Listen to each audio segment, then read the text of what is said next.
कैंची ले आओ, आज हम चल के काटते हैं हाशिर का कुछ। अस्सलाम वालेकुम वरहमतुल्लाहि वबरकातुहू। क्या हाल है, खैरियत से? आज मैं कैंची ले आऊँ, चलते हैं हाशिर भाई का कुछ काटते हैं। आप जो सोच रहे हो काटने के लिए, वो कुछ नहीं काटना, कुछ और काटना है। क्योंकि हमारे जो इलाके में और उसमें पाकिस्तान के अंदर अक्सर लोग कुछ बिदअतों के अंदर मुब्तला हैं, हालांकि हकीकत में कुछ भी कोई वास्ता भी नहीं है। अल्लाह के नबी सल्लल्लाहु अलैहि वसल्लम ने हमें और मुजर्रब तरीके बताए, लेकिन हम पता नहीं कौन सी मट्टी के बने अपनी तरफ से कोई तरीके घाड़ लेते हैं। तो आज हमारे बच्चे के साथ भी जो हमारी बूढ़ी दादी है उसने भी ऐसा तरीका किया है, तो आज हम उसको काटते हैं, आपको दिखाते हैं आपको कैसे किस चीज़ को हम काटने जा रहे हैं। जो आप समझ रहे हैं वो कुछ नहीं है, कुछ और चीज़ काटते हैं हम। आ जाएं। ये मेरी दादी ने मेरे बच्चे को ये हार पहनाया है।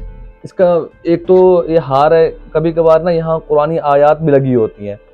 पुरानी आयात नहीं लगानी चाहिए। मैं एक बार डॉक्टर के पास गया बच्चे को दिखाने के लिए, हफ्ता पहले की बात है, मुझे खुद को भी ध्यान नहीं आया था। उस डॉक्टर ने बताया मुझे कि यार, कहते कि ये पुरानी आयात यहाँ नहीं लगानी चाहिए। बच्चा है, पेशाब करता है, कभी खेलता है, कभी बच्चे का पेशाब रुकता नहीं है, उसे क्या पता है क्या चीज़ है, तो इससे कुरान पाक की बेअदबी हो जाती है। और ये नट वगैरह ये लगा हुआ, ये काला पता नहीं से क्या कहते हैं, नज़र बट्टू पता नहीं क्या कहते हैं, इसकी भी कोई हकीकत नहीं है। तो आज हम इसे काटते हैं और आपको दिखाते हैं। इसको बिस्मिल्लाह करके यूं काट दिए, ये काट दिए। इसकी हकीकत माने कोई भी हकीकत नहीं है इसकी। और देखो आज हमने इसको हटा दिया। और मैं अपने बच्चे पर दम करता रहता हूँ। कौन सा दम करता हूँ, कैसा दम करता हूँ? मैं दम वो करता हूँ जो अल्लाह के नबी सल्लल्लाहु अलैहि वसल्लम इमाम हसन इमाम हुसैन पे किया करते थे, और बिल्कुल बहुत ही मुजर्रब दम है।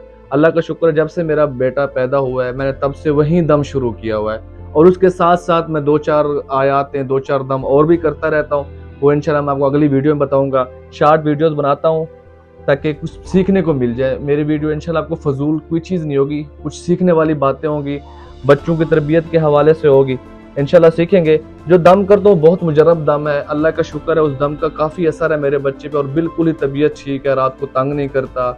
जिस तरह बच्चे पैदा होते हैं तंग करते हैं या नज़र लग जाती है, हाँ ये बात हकीकत है, बच्चों को नज़र वाकई लगती है।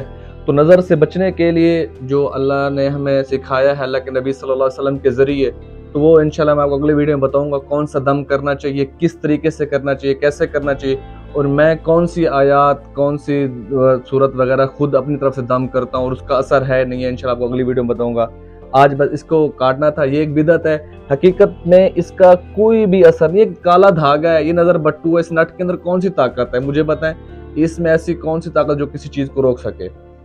इज्जत जिल्लत नफ़ा नुकसान सब कुछ अल्लाह पाक के हाथ में, अल्लाह के हुक्म से ही होता है। हम अल्लाह से मांगे, अल्लाह पे यकीन रखें, इन जैसी चीज़ों पे यकीन ना रखें, और ख़ास तौर पे यहाँ कुरानी आयात ना लगाया करें। क्योंकि ये बच्चा है, जब ये पेशाब करता है तो कुरानी आयात पर कुछ पेशाब गिरता तो कुरान की बेअदबी हो जाती है। तो उसका गुनाह बच्चों को तो नहीं है, लेकिन बड़ों को गुनाह होता है। तो इससे ख्याल किया करें। हाँ, आप चाहते हैं कि आपके बच्चों पर कोई नज़र ना पड़े, आपके बच्चों को कोई शैतानी असर ना पड़े, तो उसके मुख्तलिफ तरीके हैं जो हमें अल्लाह के नबी सल्लल्लाहु अलैहि वसल्लम ने सिखाए हैं। अगर हम वो तरीके अपनाएंगे तो इसका बहुत फ़ायदा होगा। अल्लाह पाक अमल करने की तौफीक अता फरमाए। आप यकीन कर लें, इनमें कोई ताकत नहीं, ये कुछ भी नहीं है, ये सिर्फ झूठ है, ऐसे बिदअत है। खाम खा के हम इन चीज़ों पर यकीन करके अपना ईमान कमज़ोर करते हैं। अल्लाह पाक अमल करने की तौफीक अता फरमाए। अस्सलाम वालेकुम।